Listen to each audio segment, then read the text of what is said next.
नमस्कार साथियों, आपने खुफिया एजेंसी और जासूसों की कहानी तो जरूर सुनी होगी और उस पर बनी बहुत सारी फिल्में भी देखी होगी। और जब किसी खुफिया एजेंसी की बात होती है तो हमें यही लगता है कि सभी देशों की अपनी अपनी खुफिया एजेंसीज होती हैं जो उनको बाहरी और आंतरिक खतरों से सुरक्षा प्रदान करने के लिए पर्दे के पीछे से काम करती हैं। उदाहरण के लिए भारत की आईबी, अमेरिका की CIA, FBI, इजराइल की मोसाद इत्यादि इत्यादि। लेकिन क्या हो अगर पता चले कि हमारे बीच में एक ऐसी खुफिया एजेंसी भी मौजूद है जो किसी एक देश को नहीं बल्कि पूरी की पूरी दुनिया को चला रही है। दोस्तों, शुरू करते हैं आज का वीडियो।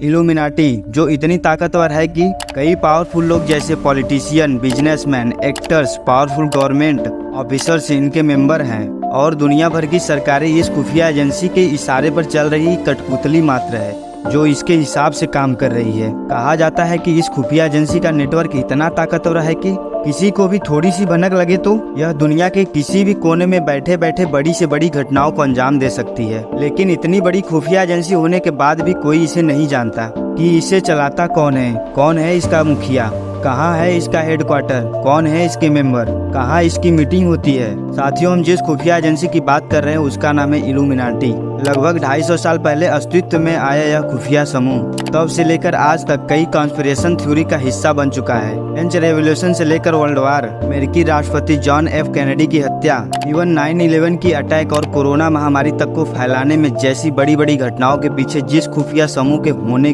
का दावा किया जाता रहा है उसका नाम है इल्यूमिनाटी। लेकिन इस खुफिया एजेंसी से जुड़ी हुई बातें और दावे यहीं खत्म नहीं होते, क्योंकि जब आप इस खुफिया एजेंसी के बारे में और ज्यादा जानने की कोशिश करते हैं तो इससे जुड़ी हुई बातें सामने आती हैं जो काफी भयानक सी हैं। जैसे कि इसके बारे में कहा जाता है कि यह एक ऐसी खुफिया एजेंसी है जो ब्लैक मैजिक का यूज करती है। यह लोग लूसीफर नाम के शैतान की पूजा करते हैं और उसकी आंखों को अपनी एजेंसी के प्रतीक चिन्ह के रूप में उपयोग करते हैं। कई लोग तो ऐसे दावे करते हैं कि इससे जुड़े हुए लोग चीजों को प्रमोट भी करते हैं और इससे जुड़ी हुई फिल्म स्टार, सेलिब्रिटीज इस खुफिया एजेंसी को अपने फैंस की अगर थोड़ी देर के लिए इस समूह से जुड़े हुए सारे तथ्यों को बिल्कुल सही मान लिया जाए तो इसका निचोड़ यह निकलता है कि दुनिया में हो रही तमाम बड़ी घटनाएं इसके द्वारा प्रायोजित हैं और अप्रत्यक्ष रूप से ही सही, मगर इल्यूमिनाटी नाम की संस्था हम सबको कंट्रोल कर रही है। लेकिन इन सारे तथ्यों को जानने के बाद यहाँ पर बड़ा सवाल उपज होता है कि इल्यूमिनाटी से जुड़ी इन सारी बातों की वास्तविकता क्या है। क्या सच में खुफिया एजेंसी दुनिया को कंट्रोल करती हैं या फिर कॉन्स्पिरेशन थ्योरी है? तो जानते हैं इसके पीछे इतिहास क्या है। साथियों, बात है वर्ष 1776 की। जर्मनी के अंदर बावरिया नाम की एक जगह हुआ करती थी। वहाँ पर एक एग्लोस्ताद यूनिवर्सिटी के प्रोफेसर थे जिनका नाम था एडम। उन्होंने अपने कुछ स्टूडेंट के साथ मिलकर इसको एस्टेब्लिश किया। कई रिकॉर्ड्स के अंदर इनके इन स्टूडेंट की संख्या 4 बताई गई। कहते हैं कि प्रोफेसर अपने स्टूडेंट से इस समूह को हमेशा गुप्त रखने की बात कही और उनके स्टूडेंट ने उनकी इस बात को स्वीकार भी किया। इस तरह अपने 4 छात्रों के साथ मिलकर प्रोफेसर एडम एक खुफिया एजेंसी की स्थापना करते हैं जिसका नाम रखा जाता है ऑर्डर ऑफ इल्यूमिनाटी। इल्यूमिनाटी का अर्थ होता है बहुत ही ज्ञानी और विशिष्ट लोगों का कोई समूह। अब यहाँ दूसरा सवाल आता है कि उन्होंने इस समूह को स्थापित क्यों किया। अगर हम इस प्रश्न का उत्तर प्रोफेसर एडम के जरिए जानने की कोशिश करें तो पता चलता है कि उन्होंने रेडिकल सोसाइटी को खत्म करने और सबको बराबरी का हक दिलाने के लिए शुरू किया था।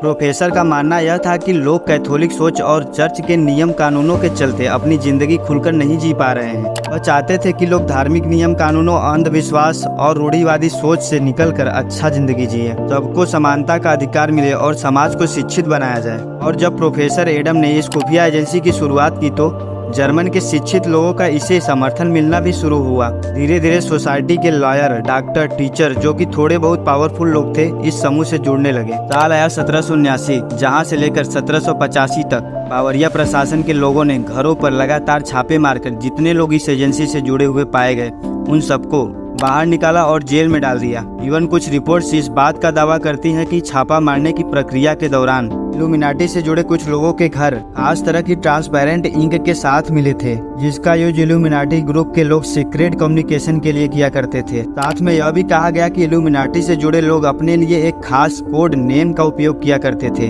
छापेमारी के बाद प्रोफेसर एडम को राजद्रोह के आरोप में बावरिया शहर से बेदखल कर दिया गया। साथियों, जब फ्रांसीसी क्रांति की आप जिक्र करते हैं तो आप पाएंगे कि इल्यूमिनाटी का जो उद्देश्य था वो कहीं न कहीं फ्रांसीसी क्रांति के माध्यम से पूर्ण होता दिखा।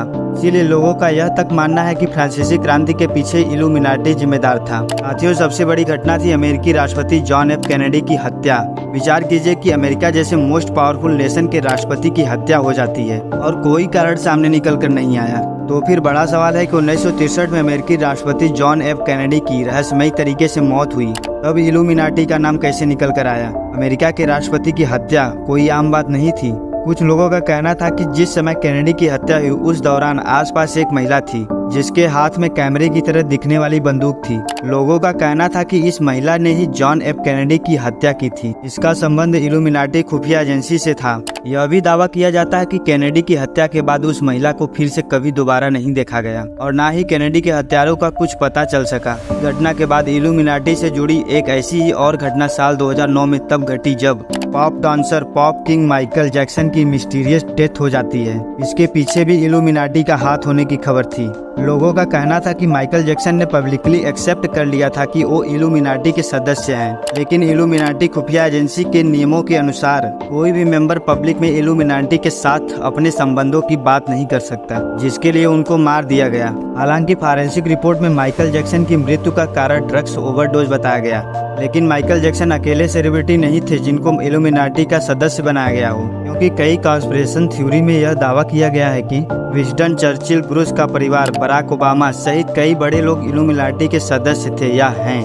इसके अलावा अमेरिकी सिंगर कैटी पेरी ने इस ग्रुप से जुड़े होने का दावा किया। लोगों का कहना है कि कैटी ने अपने कई म्यूजिकल एल्बम और अवार्ड नाइट परफॉर्मेंस के दौरान इल्यूमिनाटी के त्रिकोण वाले चिन्हों को दिखाया। कैटी पेरी के साथ इस लिस्ट में Justin Bieber, Miley Cyrus, Madonna, Britney और एमिनम जैसे आर्टिस्ट पर भी इस ग्रुप के साथ संबंध होने के आरोप लगते रहे हैं। कॉन्स्पिरेशन थ्योरी माने तो इल्यूमिनाटी आज भी हमारे बीच मौजूद है और उन्होंने अपने इस संगठन को नया नाम भी दिया है, द न्यू वर्ल्ड ऑर्डर। आज के समय में इल्यूमिनाटी दुनिया को अलग अलग देशों में बांट कर नहीं देखता। इल्यूमिनाटी पूरी दुनिया को एक ही सिस्टम के नीचे लाना चाहता है, जिससे यह लोग सारी दुनिया को अपने हिसाब से चला सकें। अपने हिसाब से चलाने का मतलब अपने रूल्स और रेगुलेशन को सारी दुनिया के ऊपर लागू किया जा सके, और अपने इस मिशन को पूरा करने के लिए यह खुफिया एजेंसी पावरफुल लोगों को अपना मेंबर बनाती है, फिर उनके जरिए उनके फॉलोअर्स को प्रभावित करती है। साथियों, कॉन्स्पिरेशन थ्योरी के इन बड़े बड़े दावों को जानने के बाद आपके मन में भी यही सवाल उठ रहा होगा कि इल्यूमिनाटी जैसी कोई खुफिया एजेंसी क्या सच में मौजूद है?